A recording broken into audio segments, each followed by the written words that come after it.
இந்த உலகத்துல இருக்க ஒவ்வொருத்த காலையும் கத்தி சொல்லும் போல இருக்கு. டேய் இங்க பாருங்கடா, எனக்கு கிடைச்ச மாதிரி பொண்டாட்டி உங்க எவனுக்கு கிடைக்க வாய்ப்பே இல்லடான்னு. ஹாப்பி பர்த்டே மை பொண்டாட்டி. காதலே காதலே என்னை உடைத்தேனே, என்னில் உன்னை அடைத்தேனே, உயிர் கட்டி இணைத்தேனே, கொட்டி இறைத்தேனே, கண்டு அவிழ்த்தேனே, துயர் மட்டும் மறைத்தேனே.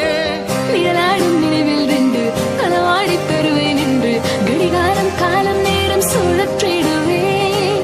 உன்னை காண உலகம் சென்று அங்கேயும் இதயம் தந்து புதிதான காதல் ஒன்று நீங்கள் நீயும் நானும் வந்து கண்கள் கோர்த்து கொண்டு வாழ்வின் எல்லை சென்று